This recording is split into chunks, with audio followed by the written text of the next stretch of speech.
সবাইকে নমস্কার। আপনাদের সামনে একটা ইনফরমেশন আমি তুলে ধরছি। 1947 13 সেপ্টেম্বর দিল্লি গান্ধীজি শরণার্থী ক্যাম্প পরিদর্শন করতে গিয়েছিল। পরিদর্শন করার পরে 14 সেপ্টেম্বর 1947 গান্ধীজি প্রার্থনা সভাতে সেই শরণার্থী ক্যাম্পের সম্পর্কে কিছু কথা বলেছিলেন, যা গান্ধীজির ভাষাতে আপনাদের সামনে আমি তুলে ধরছি। গতকাল আমি একটি মুসলিম ক্যাম্পে গিয়েছিলাম। আমি আর কোথাও এমন নোংরা দেখিনি। মুসলিম ক্যাম্প থেকে খুব দুর্গন্ধ আসে। এত নোংরা, ওরা এটা পরিষ্কার করে না কেন? আমার খুব খারাপ লেগেছে। এইখানে এত সেনা মোতায়েন করা হয়েছে। পুলিশ এবং সেনাবাহিনী বলবে যে পরিষ্কার করা আমাদের কাজ নয়, আমাদের শুধু গুলি চালানো আদেশ দেওয়া হয়েছে।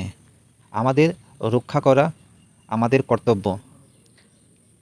আমরা আমাদের আদেশের বাইরে যেতে পারি না, ঠিক আছে, কিন্তু এটা আমাদের সেনাবাহিনী, এরা আমাদের সৈনিক। আমার মতে এদের হাতে কোদাল বেলচা থাকা উচিত। এখানে যেখানে ময়লা থাকবে তাদের তা দিয়ে পরিষ্কার করা উচিত। তাদের প্রথম কাজ হচ্ছে পরিষ্কার করা উচিত।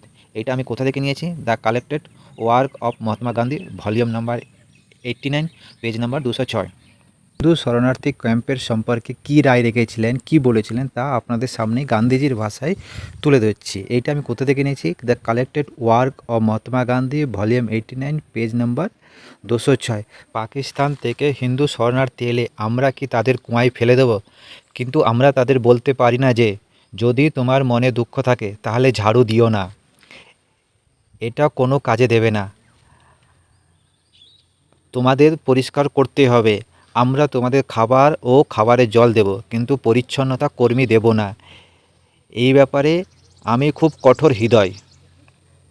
যেহেতু এটা আমি হিন্দি থেকে ট্রান্সলেশন করেছি, তো সেটা এইভাবে আসছে, তার যেইভাবে গান্ধীজি বলেছিল সেইভাবে হুবহু আপনাদের সামনে তুলে রাখলাম। অর্থাৎ গান্ধীজি দুটো শরণার্থী ক্যাম্পে গেল, যাওয়ার পরে পরিদর্শন করার পরে দু রকমের ভাবনা রেখেছে।